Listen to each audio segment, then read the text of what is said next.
Hare Krishna, just to let you know, all the rasa even souls are home.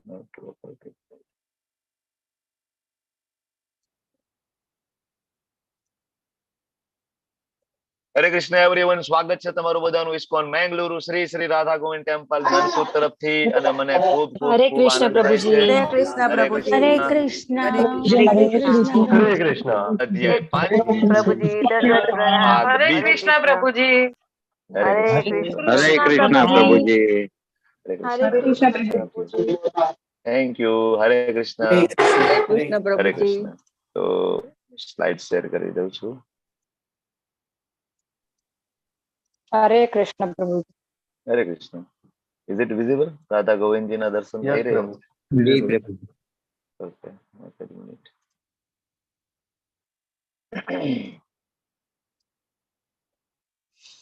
તમે not પણ બનાવો. Level 1 માંથી not બનાવો, level 2 ની નોટ બનાવો. હું પોતે પણ નોટ બનાવું છું.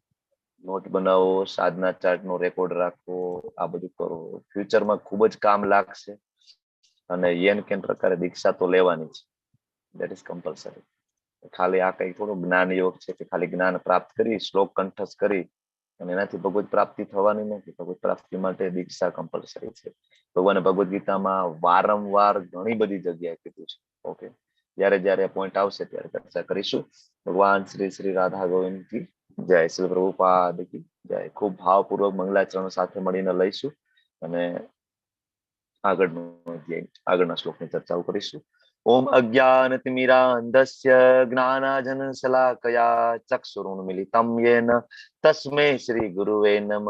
શ્રી ચૈતન્ય મનોભીષ્ટમ સ્થાપિતમ યેન ભૂતલે સ્વયં રૂપ કદા મહ્યમ દદાતિ સ્વપદાંતિકમ.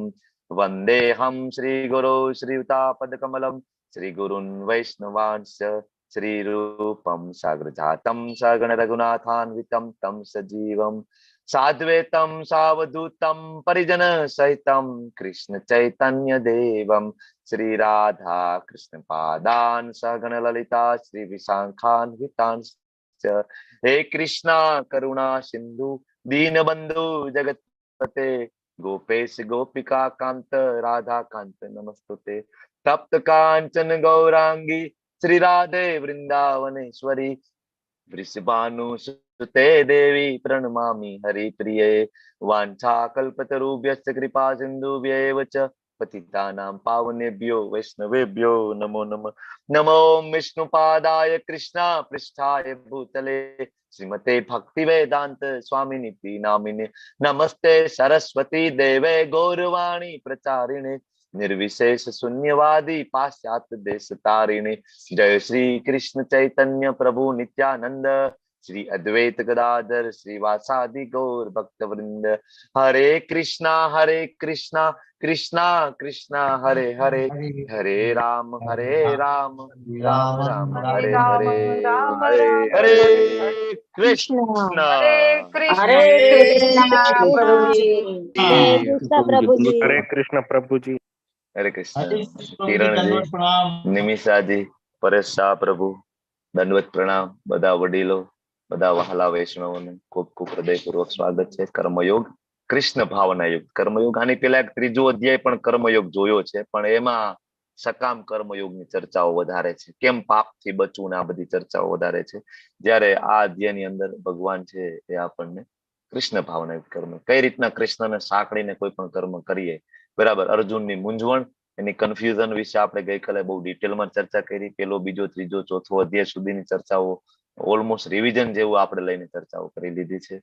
બરાબર. શું કામ અર્જુન કન્ફ્યુઝ થયા, વાય, બીજી વખત શું કામ પ્રશ્ન પૂછ્યો છે. બરાબર.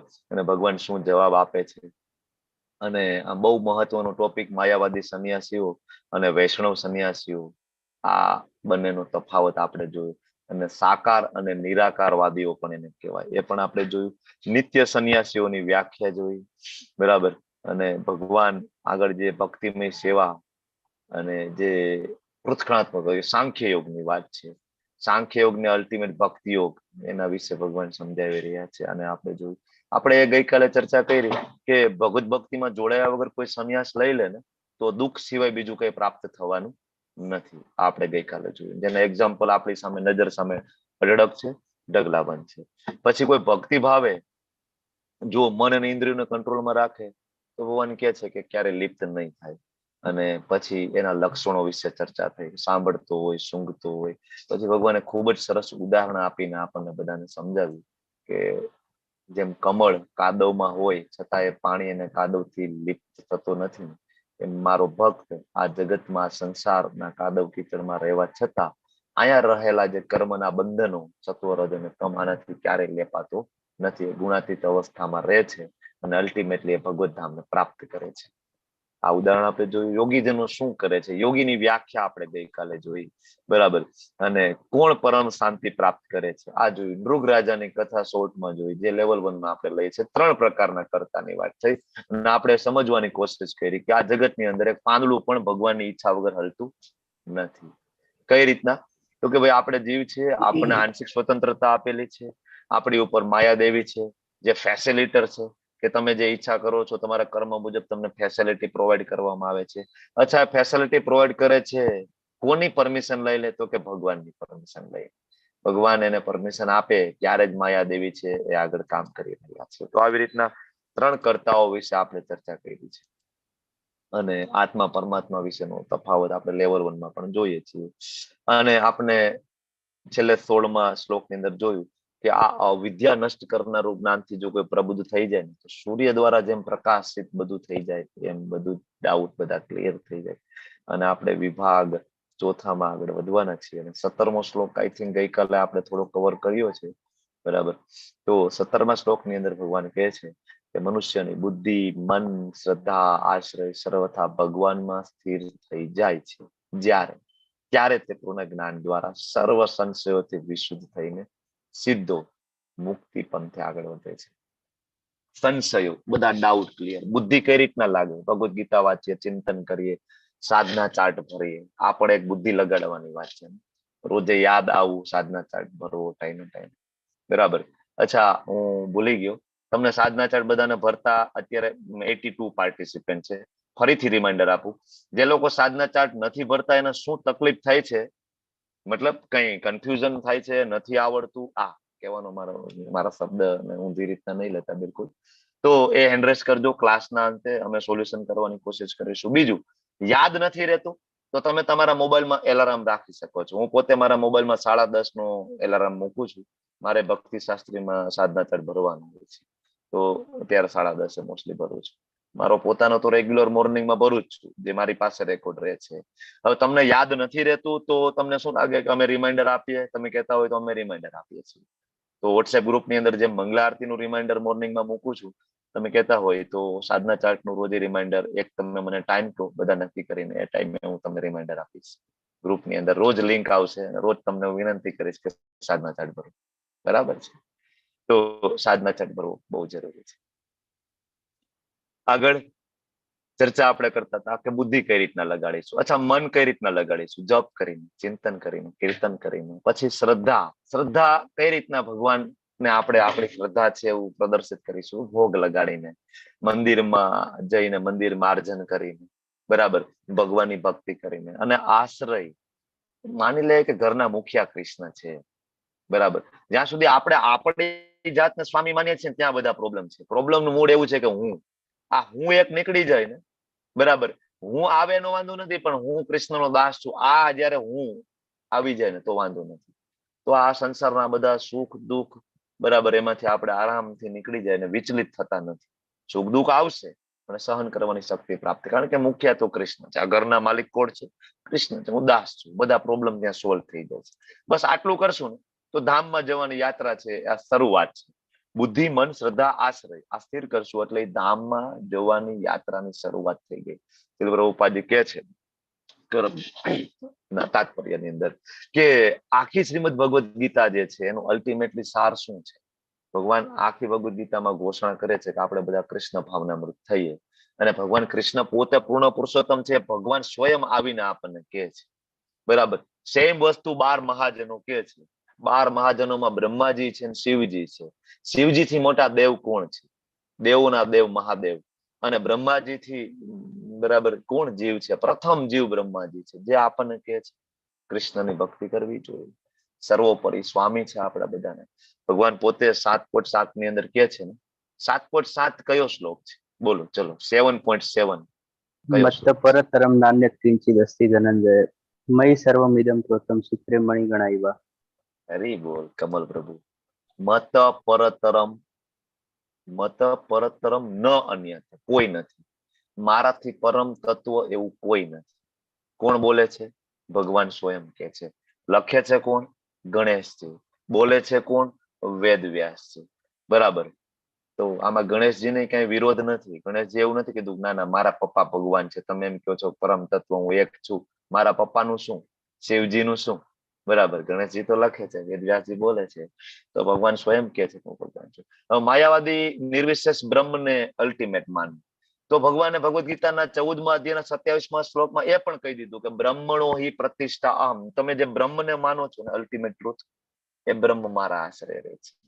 તો આ બધી ચર્ચાઓના અંતે, આમ તો આપણે જે પેલા 2 સેશન લીધા ને લેવલ 2 માં, ત્યારે આ બધી ચર્ચાઓ થઈ છે, રેફરન્સો બધું આપ્યું છે, કૃષ્ણ છે, ભગવાન છે, એની બધા જે શ્લોકોના રેફરન્સ મેં તમને આપ્યા છે. ફરીથી એમાં નથી થતું આ શ્લોકમાં, નહીતર એના તાત્પર્યમાં એમાં છે ઘણું બધું સમજાવવા માટે. પણ ધારો કે માયાવાદી બ્રહ્મને પરમ તત્વ માને, તો અહીંયા ભગવાન એમ કે છે કે બ્રહ્મ મારા આશ્રય છે. તો આ બધી રીતના જોઈએ ને તો પરમ સત્ય છે કૃષ્ણ છે, પરમ બ્રહ્મ છે કૃષ્ણ છે, પૂર્ણ પુરુષોત્તમ છે કૃષ્ણ છે. અત્યારે ઘણા બધા સંપ્રદાયો છે જેમાં પોતપોતાના પૂર્ણ પુરુષોત્તમ બનાવી દીધેલા છે. બરાબર. તો ભગવાન એ બધી વસ્તુનું ખંડન ભગવદ ગીતામાં આવીને બહુ ક્લિયરલી કરે છે. જો ભગવાન રામચંદ્રજી સ્વરૂપે આવ્યા ને, ત્યારે રામચંદ્રજીએ પોતાનું ભગવત તત્વ એટલું પ્રદર્શિત કર્યું નહીં. પણ જયારે કૃષ્ણ સ્વરૂપે આવ્યા ને, ખાલી 6 દિવસના હતા. અરે હું તો કહું જન્મ પહેલા, અને જયારે જન્મ થઈ ગયો ને ત્યાં એને ભગવત તત્વ એને પ્રદર્શિત કરી દીધું. બરાબર. યમુનાજીમાં રસ્તો કરી દીધો. બધા ઓલા જે ડોર કીપર હતા, સિક્યુરિટી ગાર્ડ, બધાને સુવડાવી દીધા.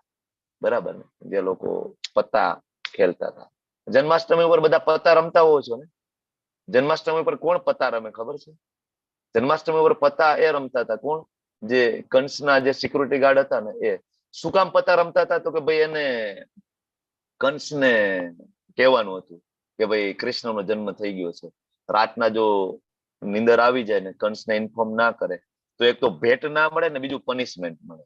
હવે આપણે બધા કોને ઇન્ફોર્મ કરવા જવાનું છે કૃષ્ણનો જન્મ થઈ ગયો છે? આપણે બધા પત્તા રમીએ છીએ. આપણે આપણા બધા જ જેટલા તહેવારો છે ને, એની અંદર આપણે દૂષણ છે ને નાખી દીધું છે. પછી એ જન્માષ્ટમી હોય, એ નવરાત્રી હોય, એ દિવાળી હોય, એ મહાશિવરાત્રી હોય, અને આપણે સનાતન ધર્મની આપણે કહેવાય ને નખોદ વાળી દીધી છે. કારણ કે શાસ્ત્ર મુજબ આપણે સેલિબ્રેટ જ નથી કરતા. આપણે કોને ઇન્ફોર્મ કરવા જવાનું? તો કહેવાનો મતલબ એ છે કે ભગવાન ભગવદ ગીતામાં બહુ ક્લિયર કે છે, છતાં ઘણા બધા આવા સંપ્રદાયો ચાલે છે અને ભગવાન આ બધાનું ખંડન કરે છે.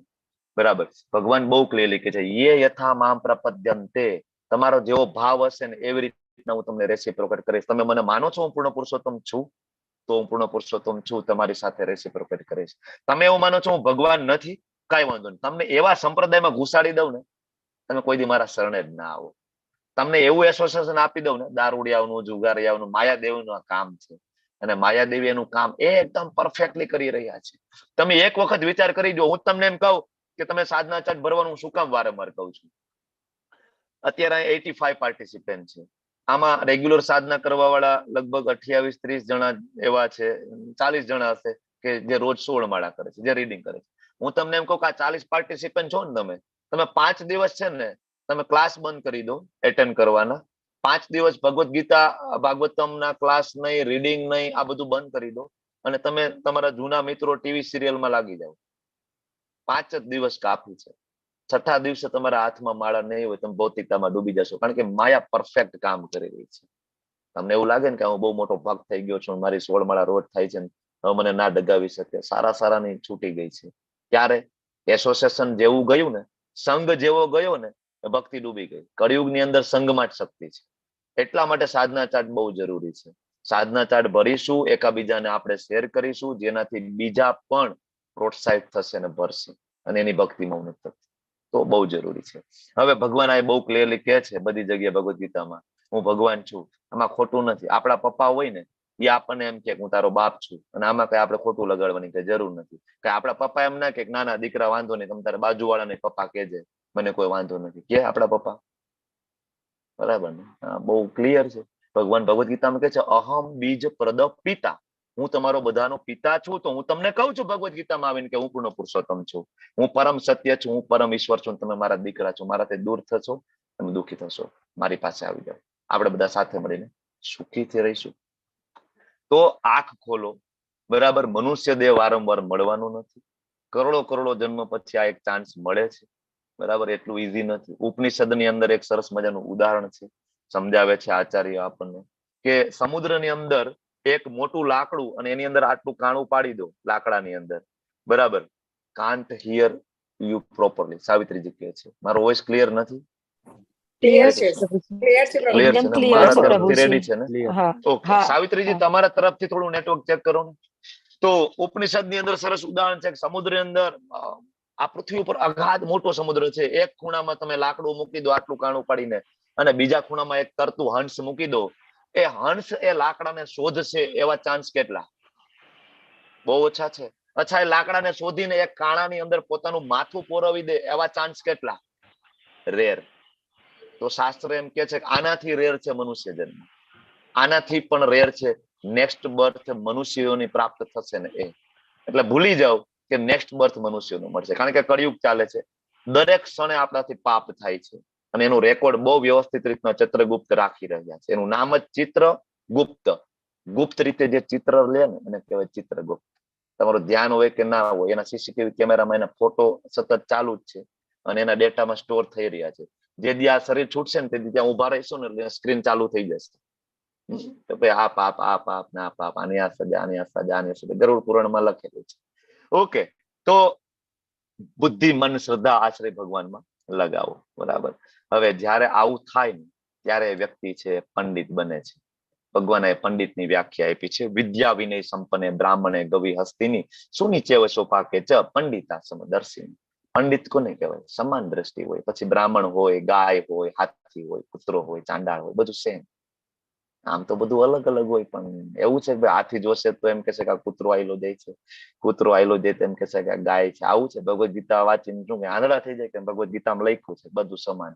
સમાન એટલે કે એ શરીરના લેવલે નહીં જોવે, શરીરના લેવલે નહીં જોવે, આત્માના લેવલે જોશે. બધાની અંદર જીવાત્મા જોશે, બધાની અંદર પરમાત્મા જોશે, બધાને પોતાના કૃષ્ણના અંશ તરીકે જોશે. બધા પ્રોબ્લેમ સોલ્વ. ઘરની અંદર સાસુ બહુ હેરાન કરે છે, અથવા વહુ બહુ ખરાબ છે, નથી ફાવતું, પણ જયારે સમદ્રષ્ટિ આવી ગઈ, ના ના એ તો મારા કર્મનું જે પ્રારબ્ધ છે મારી સામે આવીને ઊભું છે, અને એ કૃષ્ણના અંશ છે, બધા પ્રોબ્લેમ સોલ્વ. બરાબર. તો ઘણી જાહેરાતો થાય કે હિન્દુ મુસ્લિમ ભાઈ ભાઈ અને હિન્દી ચીની ભાઈ ભાઈ. ગવર્મેન્ટો ખૂબ પ્રયત્ન કરે, વસુધૈવ કુટુંબકમ ના સ્લોગનો અને ઘણું બધું ફરે, પણ આજ સુધી એ ક્યારેય સફળતા આપણને પ્રાપ્ત થઈ નથી. શું કામ એમાં સફળતા પ્રાપ્ત નથી થઈ?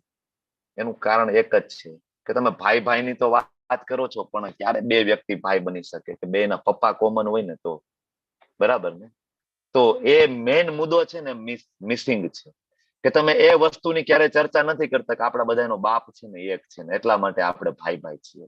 બધાના પિતાજી એક જ છે, કૃષ્ણ જ છે. બરાબર. શ્રીલ પ્રભુપાદજી અમેરિકામાં જઈને બધા અમેરિકન યુરોપિયનની વચ્ચે વ્યાસપીઠ ઉપર બેસી અને શ્રીલ પ્રભુપાદજી એમ કહેતા કે ઈસુ ખ્રિસ્ત એટલે, ઈસુ ક્રાઇસ્ટ એટલે શું છે? ઈસુ એ એનું નામ છે, ને ક્રાઇસ્ટ એટલે શું છે? ક્રાઇસ્ટ એટલે ગ્રીક શબ્દમાંથી આવતો શબ્દ છે ક્રિસ્ટો. બરાબર.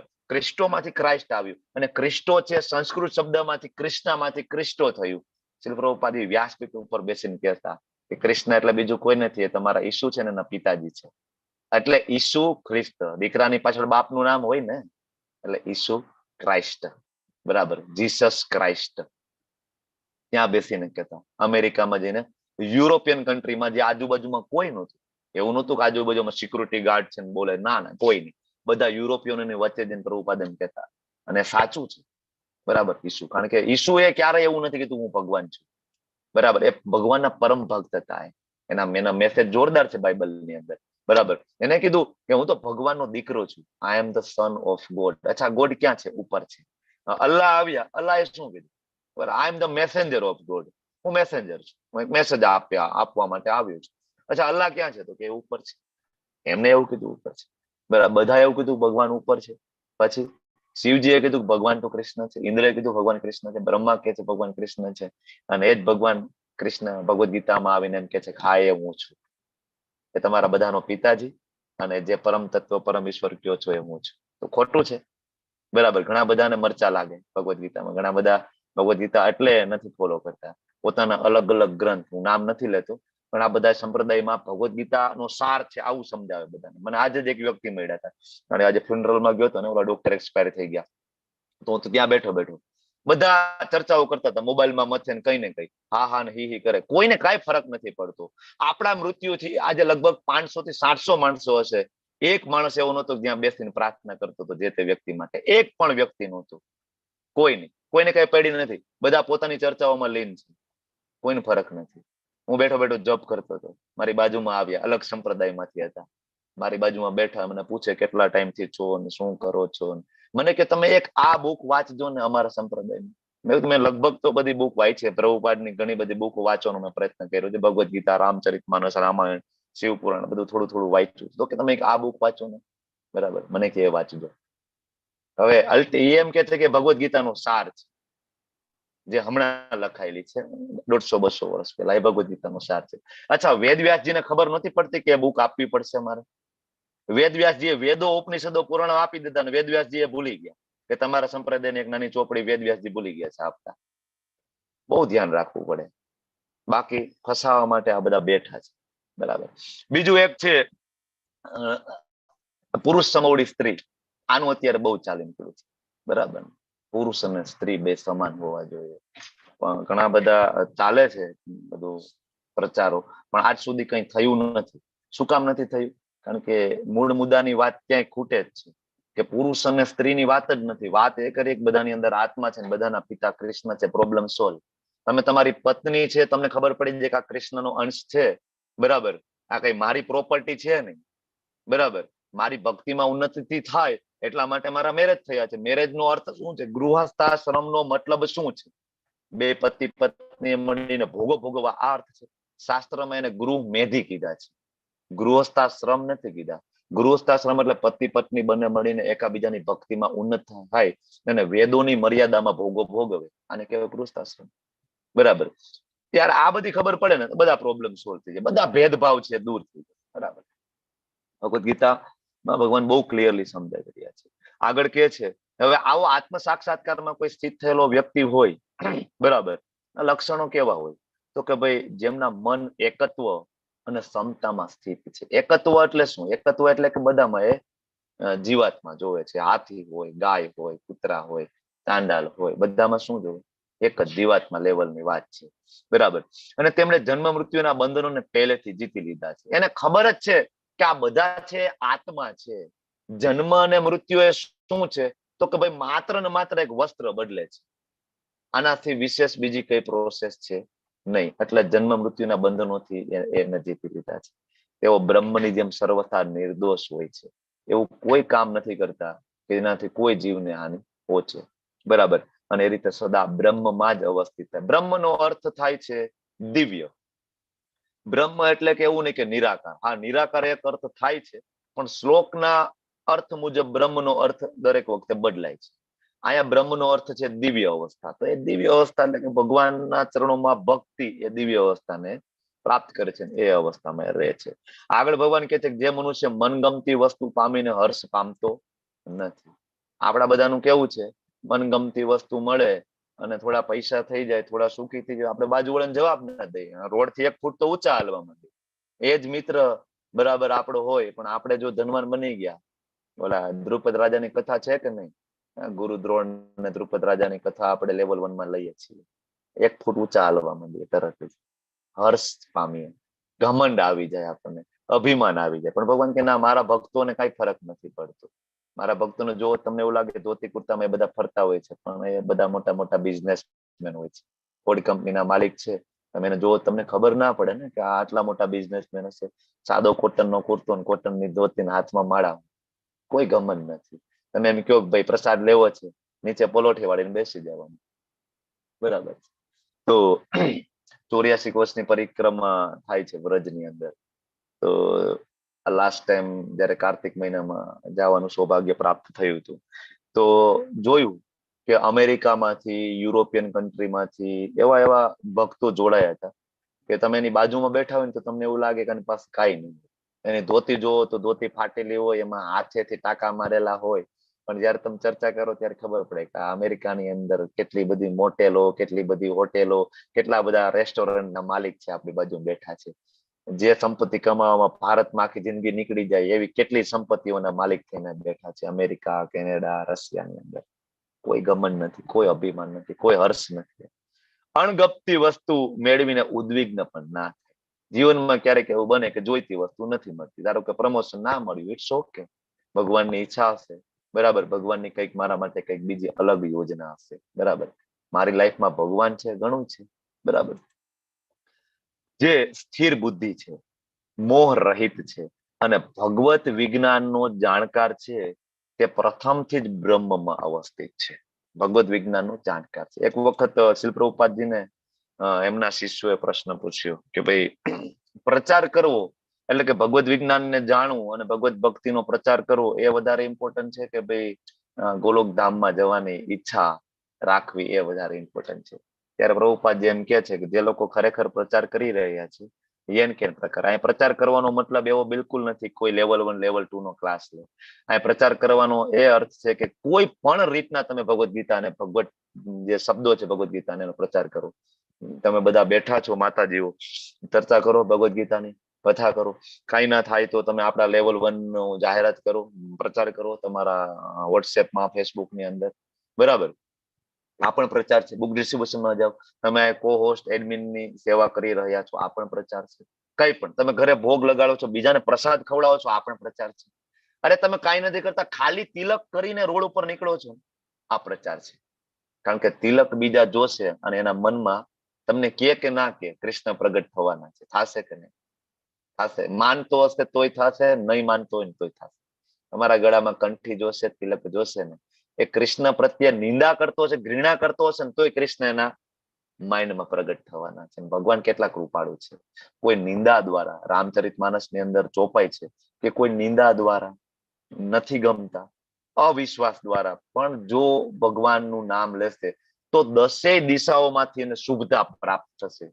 આ રામચરિતમાનસ બાલકાંડની અંદર ચોપાય છે, બરાબર. તો આ પણ પ્રચાર છે. તો ભગવત વિજ્ઞાનના જાણકાર એ ઓલરેડી શ્રી પ્રભુપાદજી જવાબ આપે છે. શ્રી પ્રભુપાદ એમ કે છે કે જે ખરેખર ભગવત વિજ્ઞાનનો પ્રચાર કરે છે ને એ ઓલરેડી ગોલોક ધામમાં છે. એ ઓલરેડી ગોલોક ધામની અંદર જ છે. આ ભૌતિક જગતમાં રહેવા છતાંય, કારણ કે ભગવાને ગઈકાલે ઉદાહરણ આપ્યું ને, બ્રહ્મણા ધાય કર્માણી સંગતોક્તા કરોતી, બરાબર, કે આ જગતમાં રહે છે. પદ્મપત્ર મીવાંબસા, કમળપત્રને જેમ પાણી સ્પર્શ નથી કરતું, એમાં આવા ભગવાનના જે મહાન ભક્તો છે, જેમ કે શ્રી પ્રભુપાદજીના અત્યારે બધા એમના શિષ્યો લાઈક જય પતાકા સ્વામીજી મહારાજ છે, ગુરુ મહારાજ, પરમ પૂજ્ય રાધા ગોવિંદદાસ ગોસ્વામી મહારાજ છે, પરમ પૂજ્ય રાધાનાથ મહારાજ છે, ઘણા બધા, પરમ પૂજ્ય ગોપાલ કૃષ્ણ ગોસ્વામી મહારાજ છે. આ બધા સંસારમાં છે, આપણી સાથે છે, પણ એ ઓલરેડી મુક્ત આત્માઓ છે, ઓલરેડી ગોલોક વૃંદાવન ધામની અંદર છે. કારણ કે ત્યાં જેમ જે કરવાનું છે ન્યાય કરી રહ્યા છે, કોઈ તફાવત નથી. એટલે ભગવાન કે છે ભગવદ વિજ્ઞાનનો જાણકાર છે, પ્રથમથી બ્રહ્મમાં અવસ્થિત હોય છે. હવે આવો જીવન મુક્ત પુરુષ હોય ને, ભૌતિક ઇન્દ્રિય સુખ પ્રતિ ક્યારેય આકૃષ્ટ થાય નહીં. જેના જીવનમાં એક વખત કૃષ્ણ આવી ગયા ને, જેને એક વખત ભગવત ભક્તિનો ચસ્કો લાગી ગયો ને, પછી એને ઇન્દ્રિય સુખ, આનંદ, આઈના જે કહેવાય ને, એને બહુ એમાં ઇન્ટરેસ્ટ નથી પડતો. એ બધું કરે છે પોતાનું ફેમિલીનું ધ્યાન રાખવા માટે, પત્નીની ઈચ્છાઓ પૂરી કરવા માટે ક્યારેક જાય છે, બરાબર. ધારો કે કોઈ એક વ્યક્તિ છે, ના હું તો ભક્તિમાં આવી ગયો ને ભાઈ, આપણે કોઈ રેસ્ટોરન્ટમાં ના જાય, હું તો ભાઈ આપણે ઇન્દ્રિય સુખ પ્રત્યે આક્રોશ નહીં, મને આત્મ સાક્ષાત્કાર થઈ ગયો છે, હું નહીં જાઉં. આવું નહીં કરવાનું, બરાબર. બધાને, પત્નીને, બાળકોને, ફેમિલીને બધાને સાથે લઈને ક્યારેક વર્ષમાં 1-2 વખત ક્યારેક જવાનું થાય, ક્યારેક ફરવા જવાનું થાય, તો એવું કરવું કે જે તે તમારે ટૂર છે ને એને કૃષ્ણ ભાવનામૃત સાથે સાંકળી લો. ધારો કે તમારું બાળક છે કૃષ્ણ ભાવનામૃતમાં નથી, એને ઈચ્છા બહુ છે, નાના પપ્પા શિમલા લઈ જાઓ, પપ્પા મારે તો શિમલા જવું છે, બાજુવાળા ગયા હતા, ત્યાં તો બહુ બરફ પડે છે, બહુ મજા આવે છે. કાંઈ વાંધો નહીં, ચાલો આપણે ફેમિલી ટૂર કરીએ, શિમલા જઈએ, ભગવદ ગીતા લેતા જઈએ સાથે, 10 ભગવદ ગીતા લેતા જઈએ, 5 કૃષ્ણ બુક લેતા જઈએ, શિમલામાં જઈશું, સરસ મજાની હોટલ રાખીશું, બુક કરીશું, રોકાઈશું, અને રોજનું 1-2 કલાક છે ને આપણે શિમલામાં બધા ટુરિસ્ટો આવતા હોય ને એકાદ ચોક ઉપર ઉભા રહી જશું, ભગવદ ગીતા વેચશું, સાથે મને શિમલાનું વાતાવરણ પણ મળી જશે, શિમલાનું ફરવાનું થઈ જશે, સાથે ભગવદ ભક્તિનો પ્રચાર પણ જે થઈ જશે. તો આ ટૂર ને આપણે કેવી બનાવી દીધી? દિવ્ય. તો આ રીતના આપણે ભૌતિક જગતમાં રહીએ ને પણ આપણે કર્મ બંધન થી મુક્ત રહીએ છીએ. તો મારો ભક્ત ક્યારે ભૌતિક ઇન્દ્રિય સુખ પ્રત્યે આક્રોશ નથી, હર હંમેશા સમાધિમાં રહે છે. અચ્છા, સમાધિ એટલે શું? હિમાલયની ગુફામાં જઈને આંખ બંધ કરીને ઓમ કરીને બેસી જવું, આ સમાધિ છે? બરાબર. સમાધિ એટલે તમે ગમે તે કામ કરતા હોય, માઇન્ડ ની અંદર કૃષ્ણ છે. રાત્રે સૂઈએ પણ યાદ એ છે કે સારું મંગલા આરતીમાં ઉઠવાનું છે અને યાદ કરતા કરતા સુઈ જાવ છું, આ સમાધિ છે. સવારે ઉઠો છો, તરત યાદ આવે છે ઉઠવાનું કોના માટે? કૃષ્ણ માટે.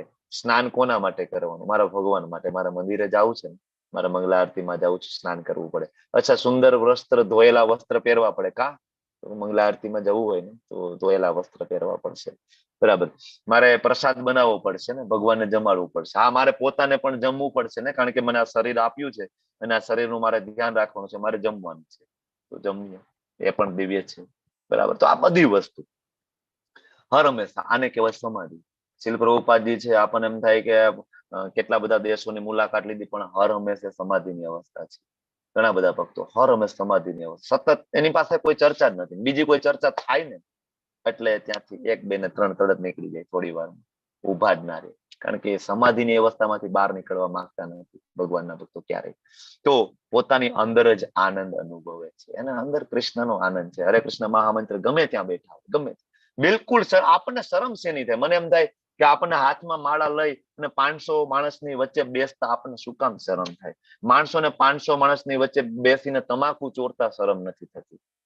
માણસોને 1000 માણસોની વચ્ચે બેસીને વિમલ ગુટખા ખાતા શરમ નથી આવતી. માણસોને અપશબ્દ બોલતા શરમ નથી આવતી. બરાબર. માણસોને ન પહેરવાના વસ્ત્રો પહેરવામાં શરમ નથી આવતી. તો આપણને ધોતી કુર્તો, ગોપી ડ્રેસ અને ગળામાં તુલસી માળા, કપાળ ઉપર તિલક ને હાથમાં માળા પહેરવામાં શું કામ શરમ થવી જોઈએ? બરાબર. આ પ્રચાર છે. તો અને આ જ સાચી સમાધિ છે. અંદર જ આનંદનો અનુભવ થાય છે. એ રીતે આત્મ સાક્ષાત્કાર પામેલો પુરુષ પરબ્રહ્મમાં એકાગ્ર હોવાના કારણે ક્યાં એકાગ્ર છે? પરમ બ્રહ્મ. પરમ બ્રહ્મ કોણ છે? કૃષ્ણ છે. ભગવાન માટે વેદોની અંદર જે શબ્દ પરમ બ્રહ્મ વાપરેલો છે. બરાબર. તો અનંત સુખ ભોગવે છે. એનો સુખનો કોઈ, આપણને એવું લાગે કે નરસિંહ મહેતા પાસે કઈ નથી, નિર્ધન છે. આપણને એમ લાગે કે સુદામા પાસે કઈ નથી, તો બહુ દુઃખી હશે ને.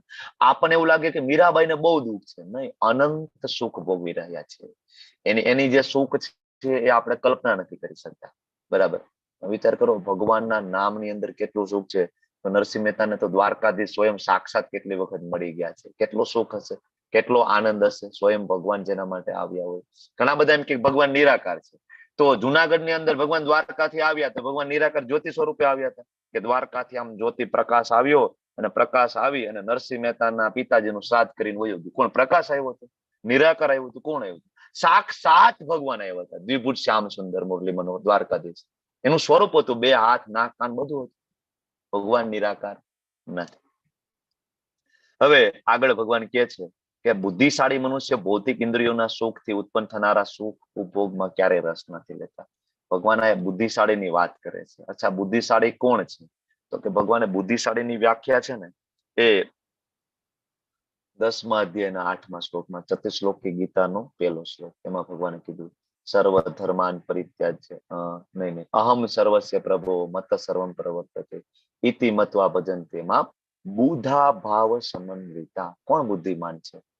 જે જાણે છે શું? અહમ સર્વસ્ય પ્રભો. બધા ઉત્પત્તિ કોના દ્વારા થઈ? અનંત બ્રહ્માંડોનું સર્જન કોના દ્વારા થયું? બ્રહ્માજીની ઉત્પત્તિ કોના? બધા દેવી દેવતાઓની ઉત્પત્તિ કોના દ્વારા? ભગવાન અહમ સર્વસ્ય પ્રભુ, બધાનો ઉત્પત્તિ કરતા હું છું. જે આ જાણે છે, ઇતિ મત્વા ભજન્તે મામ, આ જાણીને જે ભક્તિ કરે છે. ભજન્તે એટલે શું? ભજન્તે એટલે ભજન કરવું, ભક્તિ કરવી, પ્રેમપૂર્વક ભક્તિ કરવી. ભગવાન કે છે કે આને બુધા ભાવ સમન્વિતા, આ બુદ્ધિમાન છે. હવે ભગવાન એ કે છે કે આવો બુદ્ધિશાળી વ્યક્તિ હોય ને ભૌતિક ઇન્દ્રિયના સંસર્ગથી ઉત્પન્ન થનારો સુખ ઉપભોગમાં ક્યારેય રસ નથી લેતો. શું કામ એ રસ નથી લેતો? તો કે એને ખબર છે, કારણ કે એને ખબર છે. શું ખબર છે? તો કે દુઃખ યોનેય એવ તે. અલ્ટિમેટલી શું પ્રાપ્ત થવાનું છે? દુઃખ પ્રાપ્ત થશે. તો જે સમજદાર માણસ છે, જે બુદ્ધિશાળી માણસ છે, ક્યારેય ઇન્દ્રિય તૃપ્તિમાં પડતો નથી. કારણ કે એને ખબર છે આવા સુખનો આદિ પણ છે અને આવા સુખનો અલ્ટિમેટલી અંત પણ છે, અને આ સુખ છે એ બધા તુચ્છ છે. એટલે ક્યારેય ભૌતિક જગતના સુખ અને દુઃખની અંદર ક્યારે પડતું. બરાબર. ઘણા બધા એમ કે તમે સુખ અને દુઃખની કામના ના કરો તો મતલબ તમારે કઈ મહત્વાકાંક્ષા જ નથી. હા, બધાને મહત્વાકાંક્ષા બહુ હોય કે હું આટલા રૂપિયા ભેગા કરી લો, મર્સિડીઝમાં ફરીશ, હું આમ કરી લઉં, મોટો બંગલો બનાવી લઈશ, મહત્વાકાંક્ષા. તો ઘણા બધા એમ થાય સાધુને અને વૈષ્ણવને કઈ મહત્વાકાંક્ષા નથી. ખરેખર શાસ્ત્ર વાંચીએ તો આમ આ વૈષ્ણવ પાસે જે મહત્વાકાંક્ષા છે એવી મહત્વાકાંક્ષા કોઈ પાસે નથી. અમારે તો ડાયરેક્ટ કૃષ્ણ જોઈએ છે. બરાબર. જેની માયા શક્તિ દ્વારા તમને મર્સિડીઝ ને ઓડી ને બંગલા મળે ને, એ માયા શક્તિના જે માલિક જે કૃષ્ણ છે ને, કે જે સાક્ષાત લક્ષ્મીજીના જે પતિ છે ને, અમારે એ જ જોઈએ છે. આનાથી મોટી મહત્વાકાંક્ષા બીજી કઈ હોય? સાક્ષાત અનંત બ્રહ્માંડના સ્વામીને જ અમે માગી લઈએ છીએ, અમે એની કામના કરીએ છીએ. અમારે નાનું નાનું સુખમાં અમને ઇન્ટરેસ્ટ નથી. અમારે નાના નાના બંગલાઓમાં ગાડીમાં ઇન્ટરેસ્ટ નથી. અમારે સીધું ગોલોક વૃંદાવન ધામ જોઈએ છે. બરાબર. આનાથી મોટી મહત્વાકાંક્ષા કઈ છે? બરાબર. પદ્મ પુરાણ ની અંદર પણ શ્રી પ્રભુપાદજી આ જ શ્લોકના તાત્પર્યની અંદર પદ્મ પુરાણ નો શ્લોક મૂકે છે કે ભાઈ આ જે આનંદ છે એને રામ કીધું છે. રામ પદે નાશો પરમ બ્રહ્મા અપિથીયતે. બરાબર. એમ શ્રીમદ ભાગવતમ સ્કંદ 5માં ઋષભદેવના જે ઉપદેશ છે, એમાં ઋષભદેવ છે એમના પુત્રોને પણ ઉપદેશ આપે છે, ભાઈ તમે છે ને આ ઇન્દ્રિય સુખ માટે ખોટો પરિશ્રમ કરવાનું રહેવા દો. નિરર્થક, વેસ્ટ ઓફ ટાઈમ છે. અને આ જે તમે સુખ કયો ને, આવા સુખ તો છે ને વિષ્ટા ખાનારા ડુકર ને મળે. ડુકર એટલે ભૂંડ. ભૂંડ ને એમાં મજા જ આવે છે, તો જ ખાતું હશે ને, વિષ્ટા મળે. બરાબર. એક વખત એવું થાય છે કે ઇન્દ્ર એના એરાવત હાથી ઉપર નીકળ્યા. બરાબર. અને સામેથી ઋષિ મુનિ આવે છે, ભગવાનના ભક્ત આવે છે. અને જનરલી ભગવાનના ભક્તોને શું હોય કે તમને આપે. શું આપે? આશીર્વાદ આપે. બરાબર. શેના આશીર્વાદ આપે? ભગવત ભક્તિના આશીર્વાદ આપે. બરાબર. જેની પાસે જે હોય એ આપે, ભગવત ભક્તિ આપે આપણને. તો ઇન્દ્ર નો હાથી નીકળે છે, સામેથી ઋષિ આવે છે, અને ઋષિ પાસે હાર હતો. આપણે કેમ ઇસ્કોન મંદિરે જાય ને તો ત્યાં આપણને મંગલા આરતી પૂરી થાય ને તો આપણે બધાને ફૂલ આપે, બધાને સૂંઘવા માટે આપે. બરાબર. તમે ફૂલ સૂંઘો. આપણા ઉપર જળ છાંટવામાં આવે. બરાબર. આપણને આરતી આપવામાં, પછી બધા ફૂલ ત્યાં મૂકેલા હોય. તમે એમાંથી ફૂલ લઈ પણ શકો છો. તમે એકાદું ફૂલ લઈને તમારા ખિસ્સામાં રાખો. તમે વૃંદાવન જાઓ ને, બરસારામાં જાઓ ને, બરસાનામાં તો ઘણા બધા પુરુષો પણ એક કાનમાં ગુલાબનું ફૂલ છે અથવા જે તે ફૂલ ભરાવીને નૃત્ય કરતા હોય. ઘણા બધા એમ થાય કે ગાંડા થઈ ગયા છે. શું? એ ગાંડા નથી થઈ ગયા. એને ખબર છે કે એનો મહિમા શું છે, એ ફૂલની દિવ્યતા શું છે એને ખબર છે. બરાબર. તો હવે આ ઋષિ મુનિ છે ગળામાં પહેરેલો હાર કાઢી અને ઇન્દ્રને આપે છે પ્રસાદ સ્વરૂપે. તો ઇન્દ્ર તો ગુમાનમાં હતા, થોડા ઘમંડમાં હતા. બરાબર. મારે શું જરૂર છે હારને? હાર લઈ અને જ્યાં બેઠા હતા ને હાથીના માથા આગળ મૂકે છે, અને હાથી જેવો હલે છે, હાર નીચે પડી જાય છે. હાર નીચે પડે છે ને તો હાથીનો પગ હાર ઉપર પડે છે. અને આ અપમાન છે એ ભગવાન વિષ્ણુનો હાર, ભગવાન કૃષ્ણનો હાર, એનું અપમાન ઋષિમુનિથી સહન નથી થતું. ઋષિમુનિ સમજી જાય છે કે ઇન્દ્ર છે અત્યારે ઘમંડમાં છે, એને ખબર નથી શું કરી રહ્યા છે. ઋષિમુનિ તરત શ્રાપ આપી દે છે. બહુ ઘમંડ છે ને, બહુ ભોગ ભોગવવાની ઈચ્છાઓ છે ને તમને, સ્વર્ગના સુખમાં ભોગમાં એટલા બધા ડૂબી ગયા છો કે તમને એ ખબર નથી કે હારનો શું મહિમા છે, ઋષિના આશીર્વાદ શું છે, ભગવત ભક્તોના આશીર્વાદ શું છે, વૈષ્ણવોનો શું મહિમા છે. કાંઈ બધું ભૂલી ગયા છો ને, બહુ ભોગ ભોગવવાની ઈચ્છા છે ને, જા હું તમને ભૂંડ બનાવું છું. અને ઇન્દ્ર છે તરત આ મૃત્યુલોકની અંદર ભૂંડ બની જાય છે. ઇન્દ્ર પોતે ભૂંડ બની જાય છે અને ત્યાં સ્વર્ગલોકની અંદર હાહાકાર થઈ જાય. ઇન્દ્ર છે રાજા છે ને, બધા દેવી દેવતાઓને મેનેજમેન્ટ કોણ કરે? રાજા નથી તો. ધારો કે કોઈ ચડાઈ કરે તો કોણ આગેવાની કરશે? બરાબર. સ્વર્ગ ઉપર વારંવાર આક્રમણ થાય છે, ખબર છે ને તમને? બરાબર. તો પછી હાહાકાર થઈ જાય. બધા બ્રહ્માજી આગળ જાય છે, બ્રહ્માજીને વિનંતી કરે છે કે કઈક સોલ્યુશન કરો. બ્રહ્માજી ઇન્દ્ર પાસે જાય છે. ઇન્દ્ર તો ડુકર બનીને બેઠા છે. તો બ્રહ્માજી ત્યાં જઈને કે છે, બધું યાદ દેવડાવે છે, તમે આવો. બરાબર. તો પેલા તો ઇન્દ્ર જે ડુકર બની ગયા હતા એને બહુ મજા આવે છે. એ મળ ખાવામાં, એ વિષ્ટા ખાવામાં ખૂબ જ આનંદથી ખાઈ રહ્યા છે. બધી જગ્યાએ ઘૂમી રહ્યા છે, ફરી રહ્યા, ખાઈ રહ્યા છે. તો બ્રહ્માજી એને કહે છે કે ભાઈ તમે ઇન્દ્ર છો, તમે યાદ કરો તમે સ્વર્ગના રાજા છો અને તમે શું કરી રહ્યા છો? તમારા માટે સ્વર્ગની અંદર કેટલા 56 ભોગના પકવાનો છે, બરાબર? ત્યાં તમારા મોટા મોટા મહેલો ને બધું છે. તો ઇન્દ્ર શું કે છે ખબર? 56 ભોગના પકવાન તો છે, પણ અહીંયા હું જે ખાઉં છું એ મને મળશે સ્વર્ગની અંદર? મને તો આમાં આનંદ આવે છે, મને ત્યાં સ્વર્ગમાં મળશે. બ્રહ્માજી કે ત્યાં ક્યાંથી મળે? આ તો મળ છે, ત્યાં સ્વર્ગમાં આ ઉપલબ્ધ નથી, નહીં મળે. અચ્છા, મારી એક બખોલ પણ છે, મને ત્યાં બખોલનું સુખ મળશે? ઇન્દ્ર કે અરે બખોલ શું, તમારા મોટા મોટા મહેલો છે. ઇન્દ્રને એમાં આનંદ આવે છે, એ વિષ્ટા ખાવામાં, એની એ બખોલમાં. મતલબ ભગવાન બધી જ યોનિઓમાં આનંદની વ્યવસ્થા કરી દે છે. ભૂંડ બનો તો એમાંય મજા મજા જ છે, બરાબર ને? અલ્ટિમેટલી તો પછી બ્રહ્માજી એના કમંડળમાંથી જળ છાંટે છે અને ત્યારે ઇન્દ્ર મૂર્તિમન સ્વરૂપે પ્રગટ થઈ જાય છે. પછી એને યાદ આવે છે હું શું કરી રહ્યો છું, કામમાં લઈ જાય છે. તો કહેવાનો મતલબ એ છે કે આ ઇન્દ્રિય સુખ ભોગ છે એ અલ્ટિમેટલી ક્યાં લઈ જાય છે? દુઃખ યોનિઓ, નીચલી યોનિઓ આપણે પ્રાપ્ત કરાવે છે, બરાબર? અને એનો આદિ અંત છે. તો ક્યારેય જે ખરેખર સુગ્ન મનુષ્ય, બુદ્ધિશાળી મનુષ્ય એમાં આનંદ નથી લેતો. જયારે અત્યારે ચોમાસાની સિઝન આવી ગઈ, ચોમાસું આવી ગયું, તમને બધાને ખબર છે કે લાઇટ ની આજુબાજુમાં જીવડાઓ, અત્યારે સાંજ પડે ને જીવડાઓ આવી જાય. એને છે ને પ્રકાશ બહુ ગમે. આ બધા જીવડા, ઓલા પાખું વાળા મકોડા ને બધા તમે જોયા છે, બરાબર? ખાસ તો સ્ટ્રીટ લાઇટ ની આસપાસ ઢગલો થઈ જાય, એને પ્રકાશ બહુ ગમે, બહુ ગમે. આજુબાજુમાં આટા મારે. પછી એને એમ થાય કે દૂરથી આટલું સારું લાગે, નજીકમાં કેવું લાગે? લાઈને ઉપર બેસવા દે ને. જેવા ઉપર બેસે ને, લાઇટ તપી ગઈ હોય ને, ગરમીમાં મરી જાય, શરીર છૂટી જાય. સવારે જો લાઇટ ઉપર કેટલાય જીવડા ચોટેલા હોય, મરી ગયેલા, બરાબર? આનંદ. એવી રીતના હાથી હોય ને, એની કામ ઇન્દ્રિય છે ને બહુ પ્રબળ હોય, ખૂબ જ હાથણીમાં આસક્તિ હોય. હાથીને પકડવો હોય ને એટલે શિકારીઓ શું કરે? મોટો ખાડો કરે, સામેની બાજુમાં હાથણીને રાખે, બરાબર?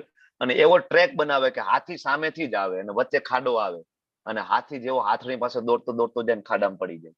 ખાડામાં પડી જાય, કેટલાય સમય સુધી ભૂખ્યો તરસ્યો રાખે, અને પછી જેવું શરીર છૂટે અને એના દાંત ને બધું કાપીને કાઢી લે, બરાબર? ઇન્દ્રિય તૃપ્તિ ફસાવી દે. હરણ ફસાઈ જાય છે, આવી રીતના ભમરો ફસાઈ જાય છે, અને આવી રીતના માછલીની જીવવા છે ને બહુ પ્રબળ હોય, બરાબર? જેવો પીઝાનો કટકો નાખ્યો ને, મફતનો પીઝા મળે, હપ કરીને ખાવા જાય ને, કાંટો ફસાઈ જાય, ગયા કામથી, બરાબર? એટલે ભગવાન કહે છે યે હિ સંસ્પર્શજા ભોગા દુઃખ યોને, આમાં દુઃખ છે. તો મારો ભક્ત ક્યારે આમાં જતો નથી.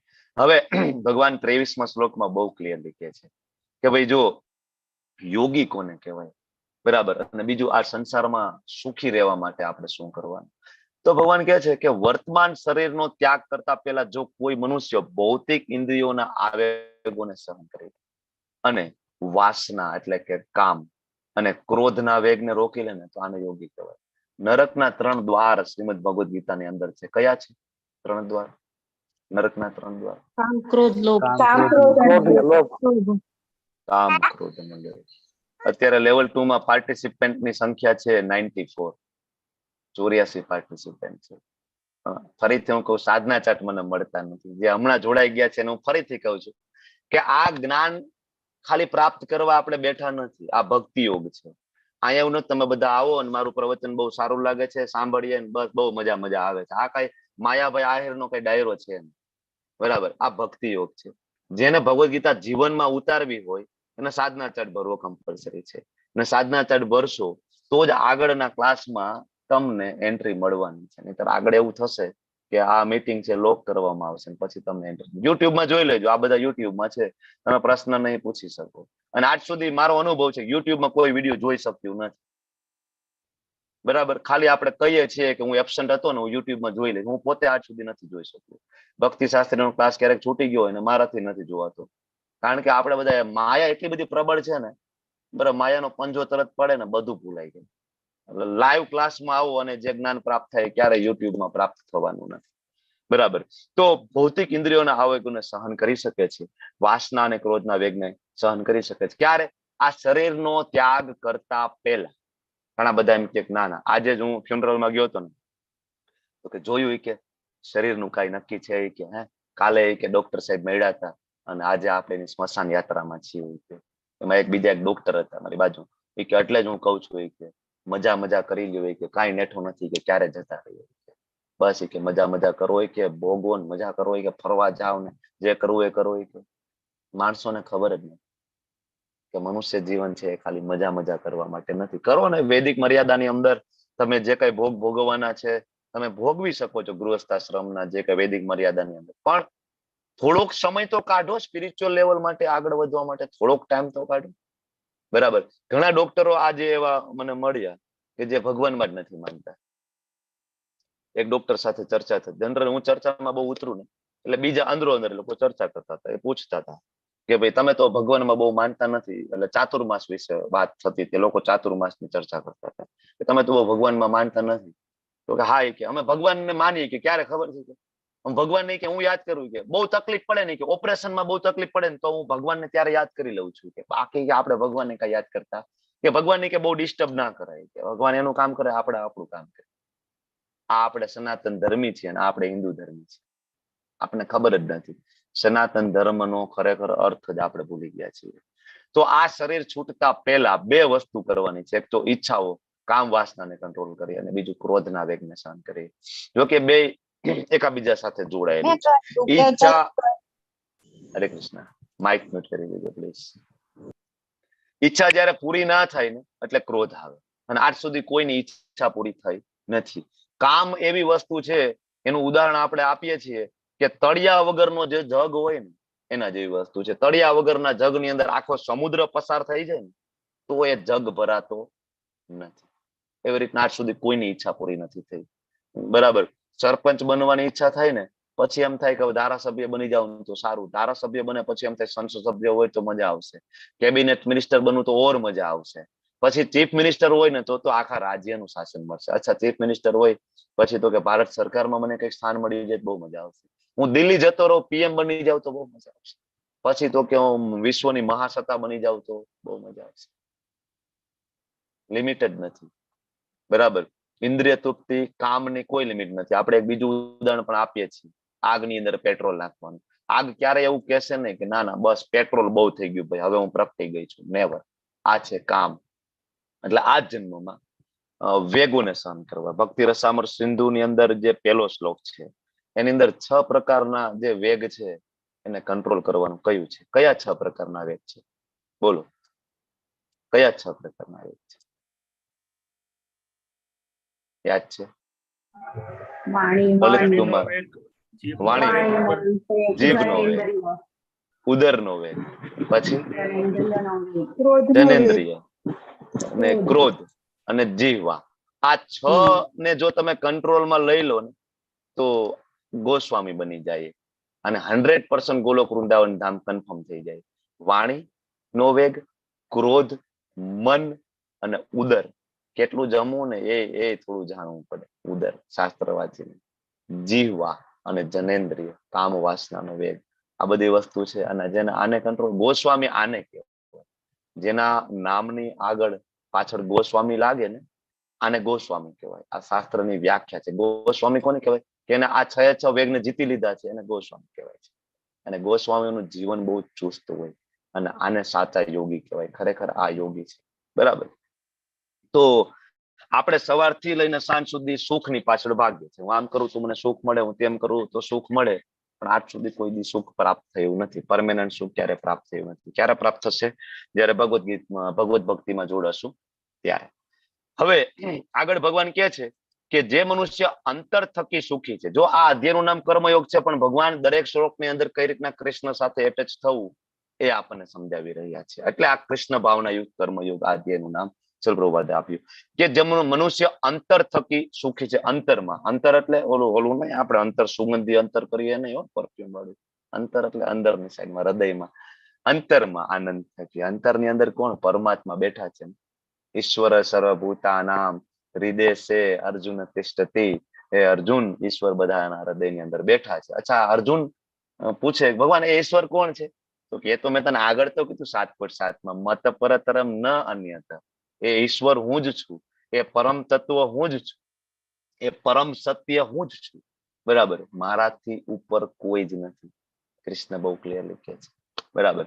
તો અંતર સુખ. અને પછી અંતરમાં આનંદ છે એટલે નિષ્ક્રિય, હિમાલયની ગુફામાં જઈને બેસી ગયા, આપણે કોઈ કામ નથી. આ ભાઈ આપણે અંતરમાં સુખ એવું. ભગવાન કે ના ના, એ સક્રિય છે. આ શબ્દ બહુ મહત્વનો છે, સક્રિય છે.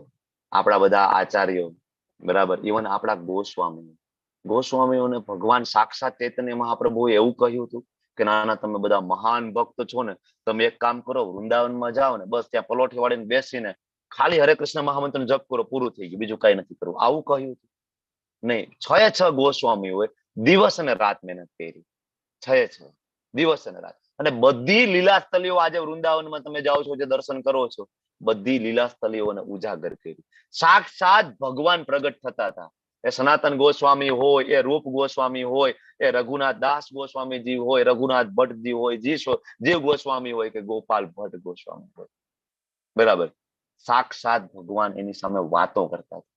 સાક્ષાત શ્રીમતી રાધિકા રાણી છે ને, એ સનાતન ગોસ્વામી જયારે તડકામાં જપ કરતા ને, તો છાંયડો નાખવા માટે આવતા. છાંયડો નાખવા માટે પોતાની સાડીનું. માં કેવી રીતના બાળકને છાંયો આપે, એવી રીતના શ્રીમતી રાધિકા રાણી, આપણા બધા એના માં, સાક્ષાત સનાતન ગોસ્વામી ને છાંયો નાખવા માટે આવતા.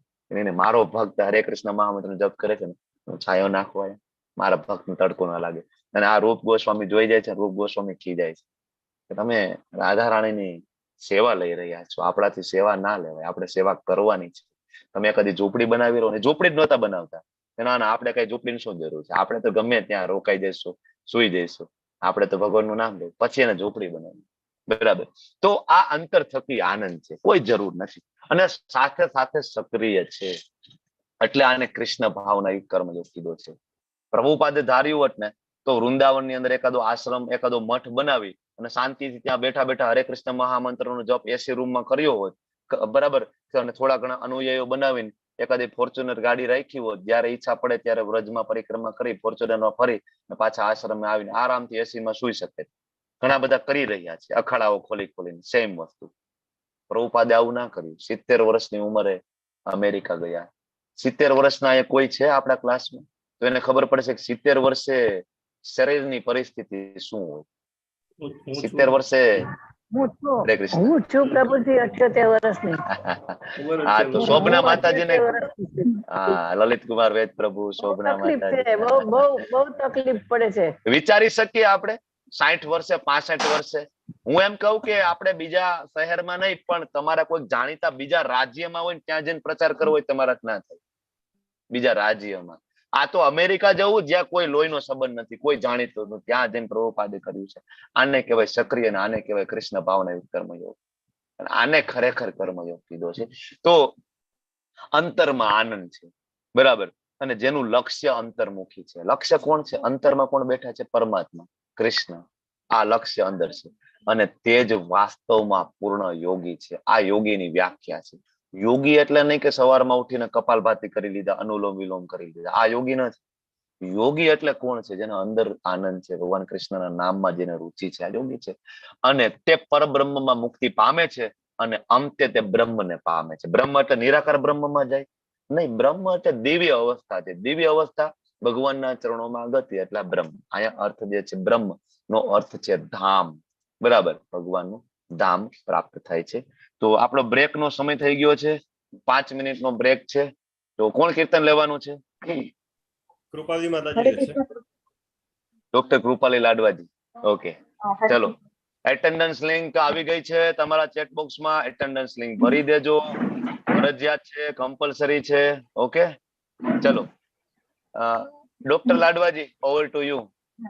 હરે કૃષ્ણ પ્રભુજી. શ્રીલા પ્રભુપાદ કી જય.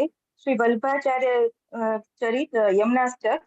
નમામિ યમનામઃ સકલ સિદ્ધિ હેતુ મુદા મુરારી પદ પંકજ સ્ફુરદ મત્તરેણુ તટસ્થ નવકાનના પ્રકટ મોદ પુષ્પાંબુના સુરાસુર સુપૂજિત સ્મરત સ્મૃતિ શ્રિયમ પ્રીપિતમ કલિંદી ગિરિમસ્તકે પતદ મંદદો પુરો ઉજ્જવલા વિલાસ ગમનોસત પ્રકટ ગંડ સેલો નત સંઘોષ ગંતિગંતુરા સમટી દટ્ટ દોલો તમા મુકુંદર વર્તિની જયતિ પદ્મ બંધો સુત ભુવમ ભુવન પાવિની મજિત જગત મન સેવને પ્રિયાભીરવિ સેવિતા સુખમયુર હંસ આદિભી તરંગ ભુજ કંકણ પ્રકટ મુક્તિકા વાલુકા નિતંબ તત સુંદરી નમત કૃષ્ણ તું પ્રિયયા અનંત ગુણ પૂષિતે શિવ વિરચિદે દેવસુતે સનાતન નિપે સદા ધ્રુવ પરાશર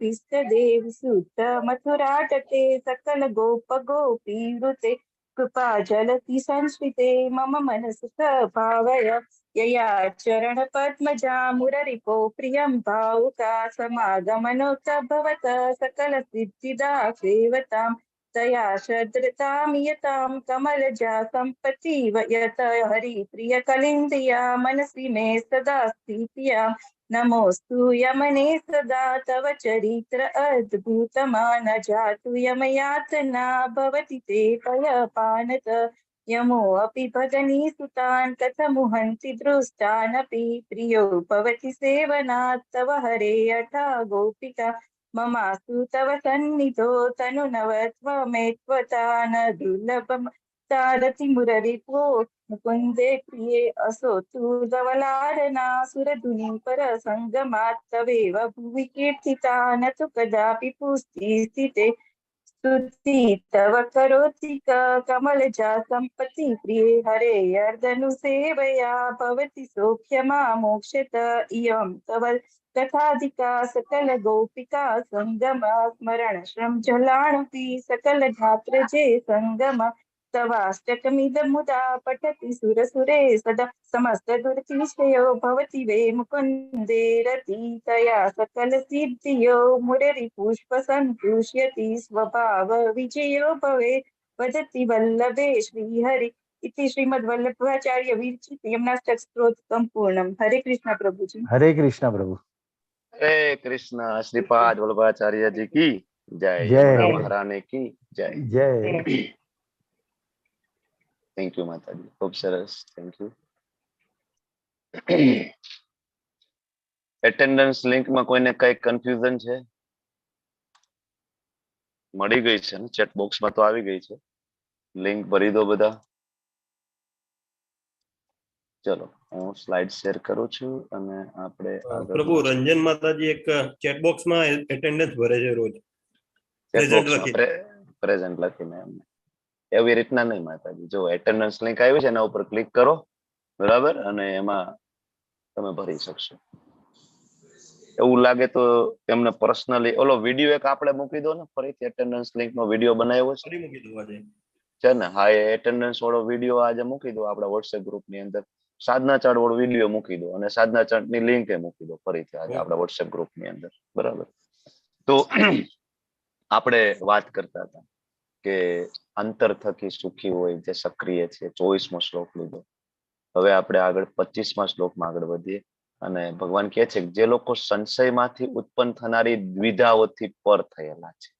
સંશય એટલે ડાઉટ, બરાબર। ક્યારે ડાઉટ આવે આપણને? ડાઉટ ત્યારે આવે જ્યારે આપણા જીવનમાં ભગવદ ગીતા નથી, જ્યારે જીવનમાં અજ્ઞાન હોય ને ત્યારે બધી શંકાઓ હોય, બરાબર। આ કરશું, નહીં કરીએ, તે કરીએ। અને દ્વિધાઓ, દ્વિધાઓ એટલે દ્વૈત ભાવ, દ્વૈત ભાવ એટલે કે સુખ અને દુઃખ, જય અને પરાજય, લાભ અને હાનિ, આ બધું ક્યાંથી આવે? ઇન્દ્રિય તૃપ્તિથી આવે। અચ્છા, ઇન્દ્રિય તૃપ્તિ ક્યારે કરીએ? તો કે ભાઈ ભગવદ ગીતાનું જ્ઞાન નથી એટલા માટે, બરાબર।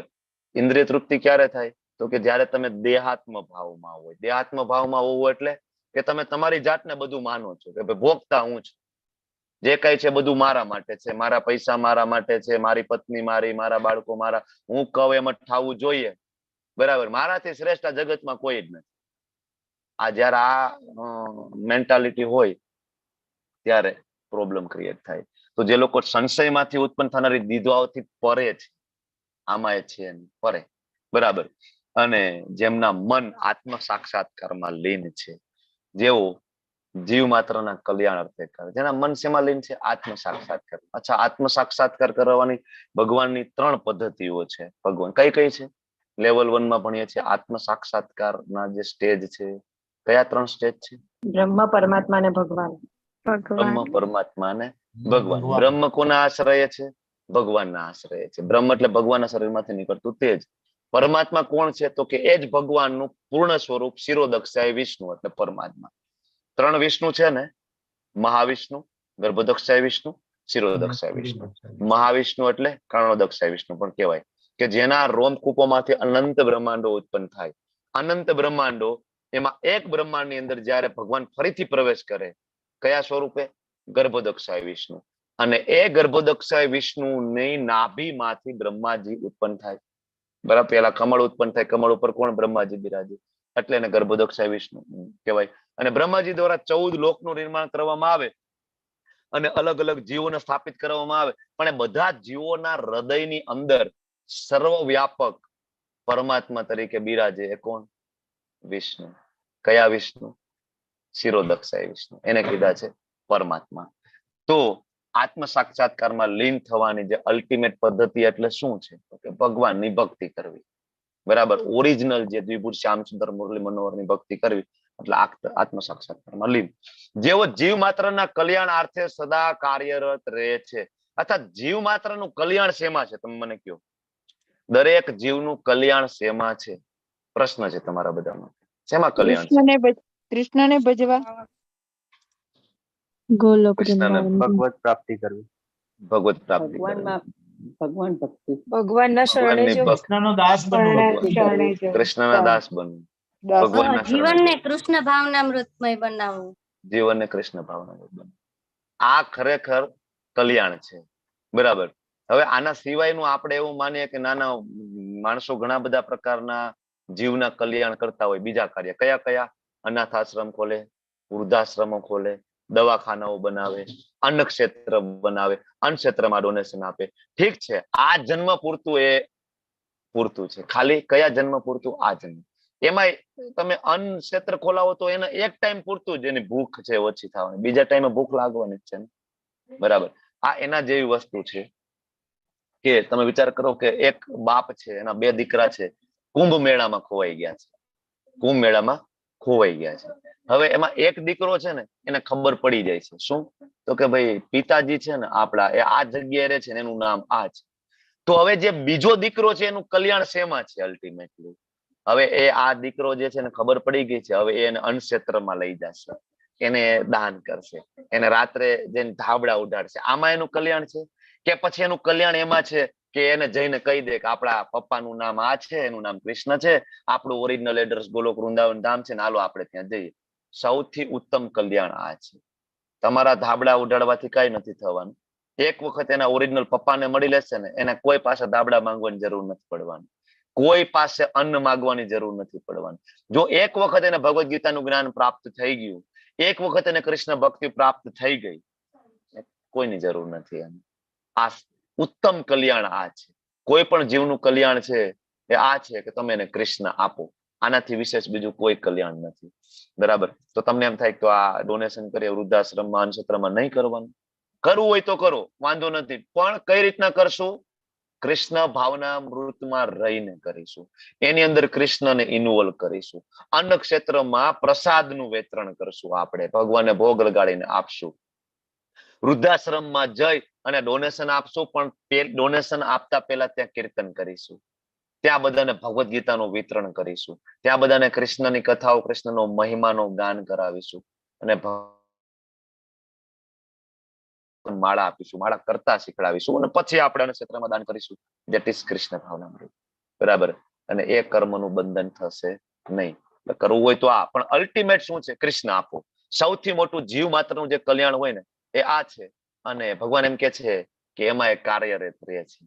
અને જેવો સર્વ પાપથી રહિત છે તેઓ બ્રહ્મમાં નિર્વાણ મુક્તિ પામે છે. બ્રહ્મ નિર્વાણ મુક્તિનો મતલબ છે ફરીથી એ જ ભગવાનના ચરણોમાં ભક્તિ પ્રાપ્ત કરવી, અલ્ટિમેટલી ગોલોક વૃંદાવન ધામ પ્રાપ્ત કરવું. બરાબર. સર્વમાં સદા કાર્ય રહે છે. જો બધા વૈષ્ણવો છે, તમે બધા બુક ડિસ્ટ્રીબ્યુશનના વિડીયો પણ અવેલેબલ છે, તમે વિડીયો જોવો ને બુક ડિસ્ટ્રીબ્યુશનમાં, તો આખા દિવસમાં અસંખ્ય વાર ભક્તનું અપમાન થાય, અસંખ્ય વાર અપમાન થાય. એવા પણ એરિયા છે ભારતના કે જેમાં ભક્તો એવી એવી જગ્યાએ પ્રચાર કરવા ગયા છે કે જેમાં માણસો લાકડી લઈને પાછળ આવેલા છે, લાકડી લઈને મારેલા પણ છે આપણા ઇસ્કોનના ભક્તોને. કેટલી બધી જગ્યાએ, કેટલી બધી જગ્યાએ. એક વખત ઓસ્ટ્રેલિયામાં ઓસ્ટ્રેલિયામાં શરૂઆતમાં કૃષ્ણ ભાવનામૃતનો એટલો પ્રચાર નહોતો, તો શ્રી પ્રભુપાદજીના જે ભક્તો, એના શિષ્યો ઓસ્ટ્રેલિયામાં પ્રચાર કરી રહ્યા હતા. તો થયું એવું કે ઓસ્ટ્રેલિયન ગવર્મેન્ટ છે ને, એ ત્યારે આ કૃષ્ણ ભાવનામૃતની ફેવરમાં નહોતી એટલું બધું. એટલે એ લોકો એવું માનતા હતા કે આ બધા છે ને શેરીઓમાં નીકળીને ઉત્પાત મચાવે છે, ભક્તિ કરે છે ને બધાને ડિસ્ટર્બ કરે છે. તો આ લોકો કીર્તન કરતા હતા અને પોલીસ વાળા આવીને બધાને પકડી ગયા, જેલમાં નાખી દીધા આપણા બધા ભક્તોને, ઇસ્કોન વાળાઓને. બરાબર. હવે જેલમાંથી કોન્ટેક્ટ કરી અને પછી પ્રભુપાદને કોન્ટેક્ટ કર્યો અને પ્રભુપાદને વાત કરી કે ભાઈ અમે આ રીતના પ્રચાર કરતા હતા ને, તો અમને બધાને જેલમાં મૂકી દીધા, તો અમારે શું કરવું જોઈએ? તો પ્રભુપાદ કે કઈ વાંધો નહીં, તમે જ્યાં છો ત્યાં કીર્તન ચાલુ કરો, બધા મંડળી જમાવો, બરાબર, અને કીર્તન ચાલુ કરો, હરે કૃષ્ણ મહામંત્રોનું કીર્તન ચાલુ કર્યું. બરાબર. રોજ જે 4 કલાક કીર્તન કરે, રોજ. 1 દિવસ, 2 દિવસ, 3 દિવસ, 4 દિવસ, પછી તો ઓલા સિક્યુરિટી વાળા ધીમે ધીમે આવીને બેસી ગયા. બરાબર.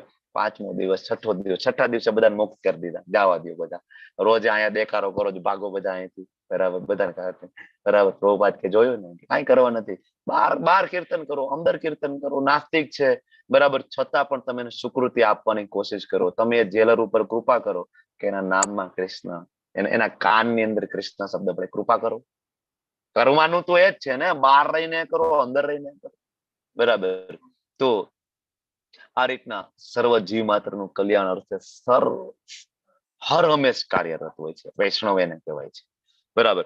જેઓ ક્રોધ તથા સર્વ ભૌતિક કામનાઓથી રહિત થઈ ગયેલા છે. ક્રોધ નથી, ભૌતિક કામના નથી. આગળ આવ્યું આ ઈચ્છા અને ક્રોધ.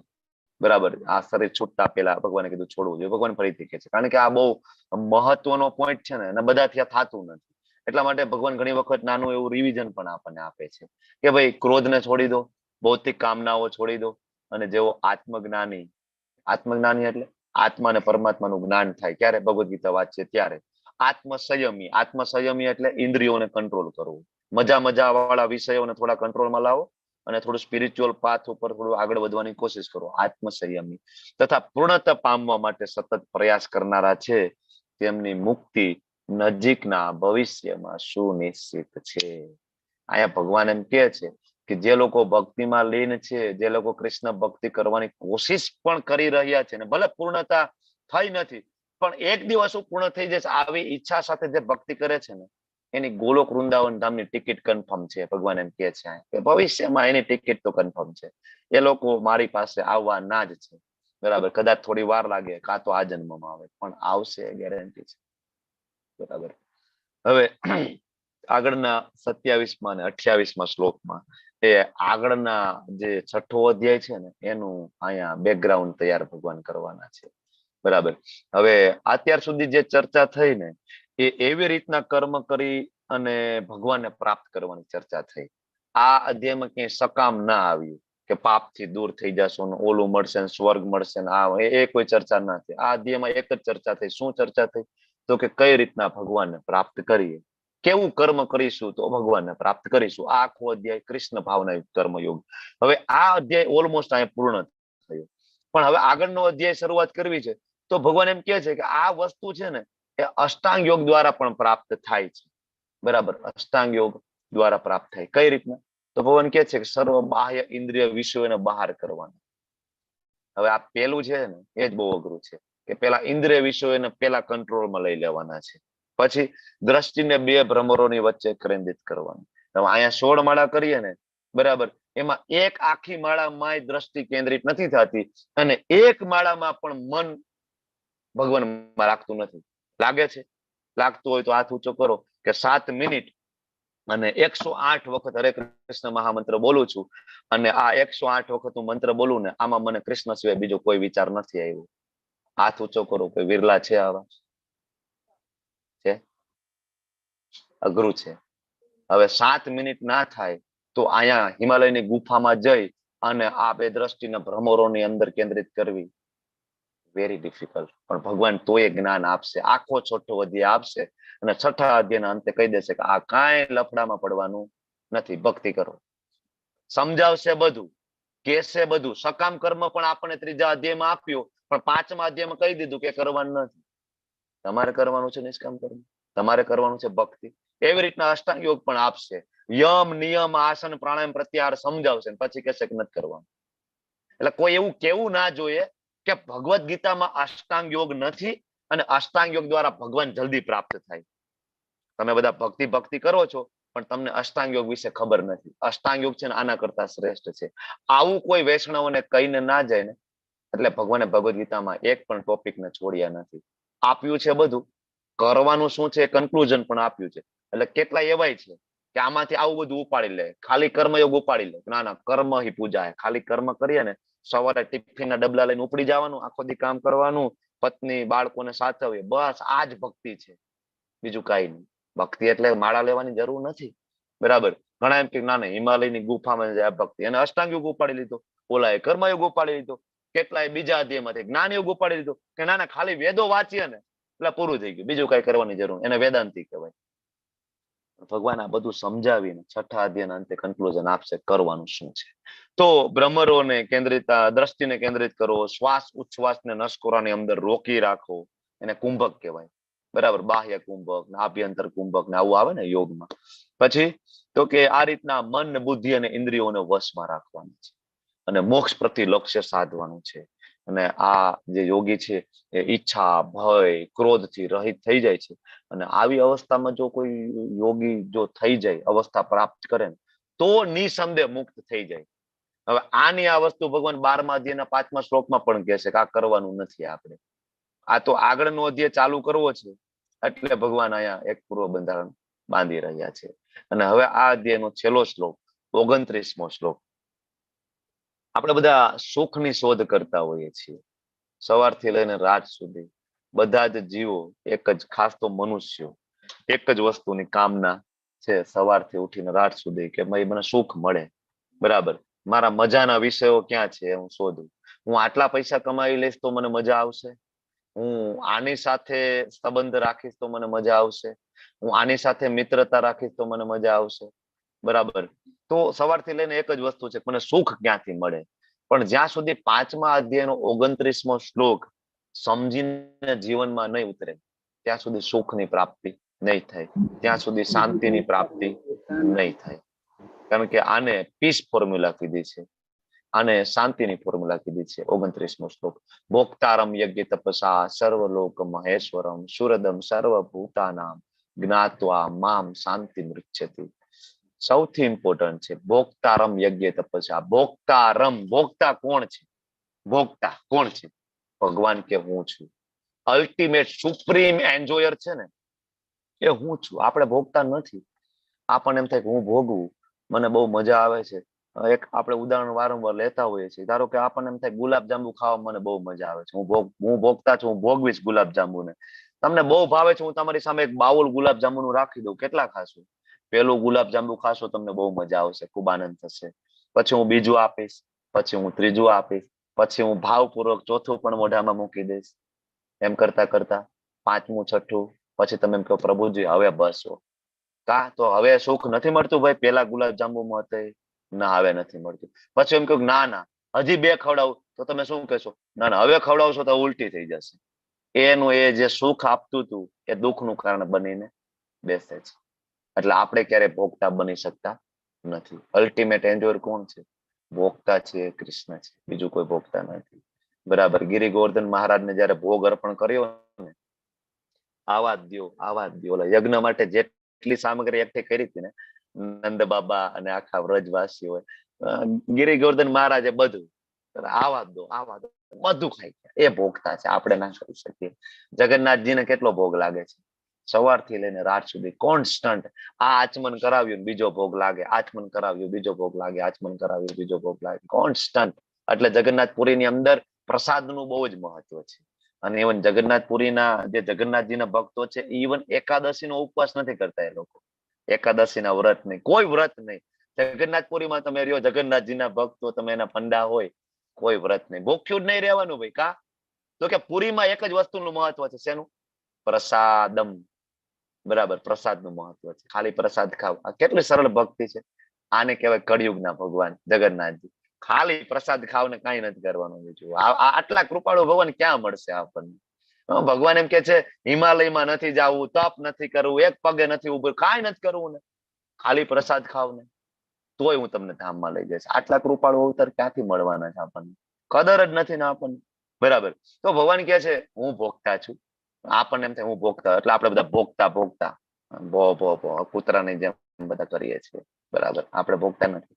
બરાબર. પછી યજ્ઞ અને જેટલા કઈ તપ થઈ રહ્યા છે, જે કઈ તમે કોઈ પણ યજ્ઞ કરતા હોય, તમે કોઈ પણ તપશ્ચર્યા કરતા હોય, અલ્ટિમેટ એનું ફળ કૃષ્ણને પ્રાપ્ત થાય છે.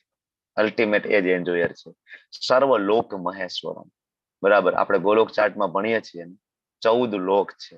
આપણા ઉપર 6, આપણી નીચે 7. બરાબર.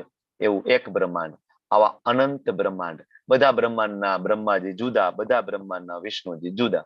તો હવે આ અનંત બ્રહ્માંડો છે, એની અંદર રહેલા અનંત ગ્રહ મંડળો છે, કેટલી બધી ગેલેક્સીઓ છે કે જ્યાં સાયન્સની કોઈ લિમિટ નથી ત્યાં પહોંચી શકે, સાયન્સની કેપેસિટી નથી ત્યાં પહોંચી શકે. આપણે તો હજી ચંદ્ર અને મંગળ સુધી પહોંચી નથી શકી. અહીંયા તો અનંત બ્રહ્માંડોની વાત થઈ રહી છે શાસ્ત્રોની અંદર. બરાબર.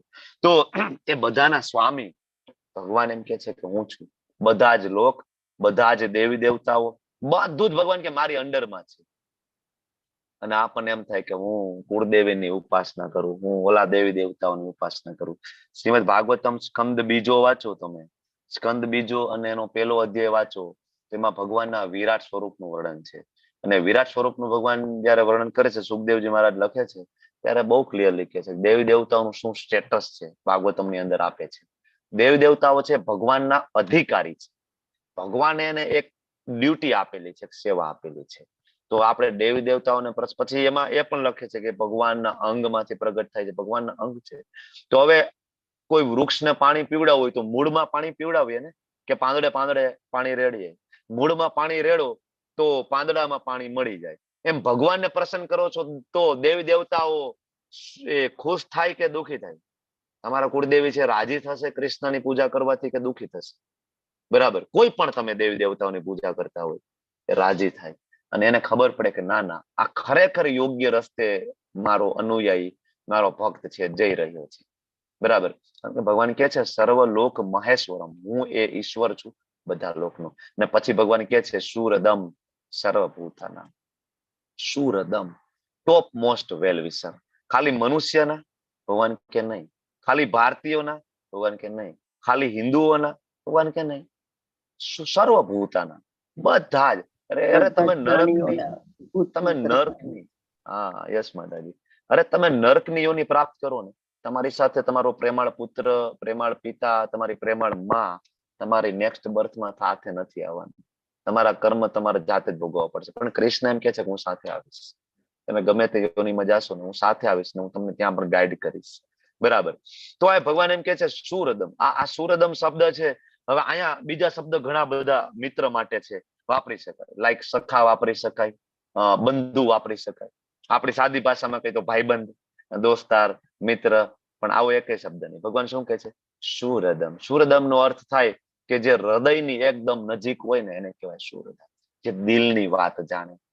ભગવાન તમારી મારી દિલની વાત જાણે છે, મનની વાત જાણે છે. ભગવાન એમ કે છે કે હું તમારો ડિયર ફ્રેન્ડ છું, તમે મારા ડિયર ફ્રેન્ડ છો. બરાબર. જયારે આ ખબર પડે તો જ્ઞાત્વા મામ શાંતિ મૃત્યુતે. આપણે ડિયર ફ્રેન્ડ શોધીએ છીએ અહીંયા આ ભૌતિક જગતમાં, માય ડિયર ફ્રેન્ડ. બરાબર. આપણે અહીંયા શોધીએ છીએ. ખરેખર ભગવાન કે અહીં કોઈ તમારું ડિયર ફ્રેન્ડ છે નહીં. તમારા કર્મ મુજબ તમને એક ફેમિલી, તમને એક સંપ્રદાય, તમને એક જાતિ, તમને એક ધર્મ, તમને એક દેશ મળેલો છે. એનાથી વિશેષ કાંઈ નથી. જેવી રીતના સમુદ્રની અંદર મોજું આવે છે, સમુદ્રના કિનારે રહેલા રેતીનો જથ્થો અંદર લઈને જાય છે, ફરીથી મોજું બીજું આવશે ને એટલે એ રેતીના જથ્થામાં રહેલા કણો બીજા જથ્થામાં ગોઠવાઈ જશે. થાય ને આવું? સેમ રેતીના કણો બાજુ પાછા ગોઠવાય? કોઈ દી પોસિબલ છે? એક મોજું આવે ને પાછું બીજું આવે તો જગ્યા બદલાય જ જાય. સેમ વસ્તુ છે કે એક કાળ નામનું મોજું આવશે ને, કાળ નામનું, એટલે અંદર લઈ જશે અને ફરીથી નવા સંપ્રદાયમાં, નવા જાતિ, સમુદાય, દેશ, ધર્મ એમાં આપણને ગોઠવી દેવામાં આવશે. આપણી પૂર્વજન્મની ઈચ્છાઓ, પૂર્વજન્મના કર્મ, મૃત્યુ સમયની ઈચ્છાઓ મુજબ. તો આ જાણવું બહુ જરૂરી છે. શાંતિ પામવા માટે આપણે બધા મથીએ છીએ, સુખ મેળવવા માટે આપણે બધા મથીએ છીએ. પણ સેમ વસ્તુ ઉપનિષદો પણ કે છે. શિલ પ્રભુપાદજી ભાવાર્થ વાંચજો, ત્યાં શ્વેતાસર ઉપનિષદ નો રેફરન્સ પણ પ્રભુપાદ આપે છે. તો આ જાણવું જોઈએ કે આપણી સ્થિતિ શું છે. જીવેર સ્વરૂપ હોય કૃષ્ણેર નિત્ય દાસ. દાસ કોઈને બનવું ગમે નહીં. બધાને શું બનવું છે? આપણે જે કરીએ છીએ ભોગતા બનવું છે. બનવું છે. ભોગતા ભોગતા ભોગતા આપણે ભોગતા બનવું. ચલો કૂતરાને જેમ, બરાબર. આપણે ક્યારે ભોગતા બની શકીએ નહીં. ગાડાને નીચે ઓલું કૂતરું ચાલે ને, આપણી પરિસ્થિતિ એવી છે. કૂતરું આમ થોડુંક આમ ડોક ઊંચી કરીને ચાલે, એને એમ થાય ગાડાનો વજન મેં જ ઉપાડ્યો છે. આપણી પરિસ્થિતિ એવી છે. પરમ પૂજ્ય રાધા ગોવિંદાસ ગોસ્વામી મહારાજ કહે છે કે જે લોકોને એવું હોય ને કે મારા વગર આ મારું ઘર, ફેમિલી, પરિવાર, સંસાર નહીં હાલે ને, એ લોકો એક વખત છે ને 15 દિવસ મોબાઈલ સ્વિચ ઓફ કરી અને વૃંદાવનમાં જતું રહેવાનું, ત્યાં બેઠા બેઠા માળા કરવાની. કેટલા દિવસ? 15 દિવસ. અને પછી ત્યાંથી ઇનડાયરેક્ટલી જોવું ઘરે શું ચાલી રહ્યું છે. તમારા વગર પણ બધું ચાલશે અને બધું ગોઠવાઈ જશે. કોઈ વગર ક્યાંય અટકતું નથી. જે લોકો હતા ને મોટા મોટા રાજા મહારાજાઓ, જેને આખી દુનિયા જીતી લીધી હતી ને, આટો મારો એ બધા શમશાનમાં બધા સૂતા છે, કબરની અંદર દબાઈને. અને તોય આ સંસાર અત્યારે ચાલી જ રહ્યો છે. આપણે બધા તોય છીએ, જે બધાને એમ હતું મારા વગર નહીં ચાલે, બરાબર. એટલે આ બિલકુલ ભોગતા ભગવાન છે. આપણે ભોગતા નથી. બધા લોકના મહેશ્વર ભગવાન છે. બધા જ દેવી દેવતાઓ જેટલા તમને નામ આવડતા હોય એ બધાના ઉપર સુપ્રીમ, એ બધાના પિતા કૃષ્ણ છે અને આપણા બધાના પ્રિય મિત્ર છે, બરાબર. આ ખબર પડશે અને આનું કન્વિક્શન આવે તો અને તો જ માત્ર આપણે શાંતિ પ્રાપ્ત થવાની છે. તમે જો કૃષ્ણની બાજુમાં એના મિત્ર બેઠા છે, મધુમંગલ ને આ બધા. ભગવાનને ભોગ લગાડે, ક્યારેક ભગવાન એના હાથમાંથી લઈ લે, ક્યારેક ભગવાન લાડુ આમ લેતા હોય, મધુમંગલ હાથમાંથી મોઢામાં મૂકતા હોય, ભગવાન હાથમાંથી ખેંચીને પોતે ખાઈ જાય. અને મધુમંગલના લાડુ બહુ ભાવે, બરાબર. ભાગવતમમાં સુંદર વર્ણન છે, આચાર્ય ખૂબ સરસ રીતના સમજાવે છે. આ છે આનંદ છે આ, બરાબર. તો આપણે પણ આવા આનંદની કામના કરવી જોઈએ અને ગોલોક વૃંદાવન ધામમાં જવા માટેનો પ્રયત્ન કરવો જોઈએ. તેના માટે શું કરીશું? ચેન્ટિંગ કરીશું, બરાબર. જપ કરીશું, ધીમે ધીમે જપ કરીશું. શરૂઆતમાં આપણાથી નામ અપરાધ થશે, પછી ધીમે ધીમે નામ આભાસ થશે અને એમ કરતા કરતા આપણાથી શુદ્ધ નામ જપ થશે. શુદ્ધ નામ જપ થશે ને એટલે ગોલોક વૃંદાવન ધામની ટિકિટ કન્ફર્મ છે. તો આ સાથે આજનો 5મો અધ્યાય અહીં પૂર્ણ થાય છે. બધાએ ખૂબ શાંતિપૂર્વક મને સાંભળ્યું. તમારો બધાનો ખૂબ ખૂબ આભારી છું. વાંછા કલ્પતરુભ્યશ્ચ કૃપા સિંધુભ્ય એવ ચ પતિતાનાં પાવનેભ્યો વૈષ્ણવેભ્યો નમો નમઃ. હરે કૃષ્ણ કૃષ્ણ હરે કૃષ્ણ હરે હરે રામ હરે રામ રામ હરે હરે. હરે કૃષ્ણ હરે કૃષ્ણ હરે everyone. કૃષ્ણ પ્રભુજી. હરે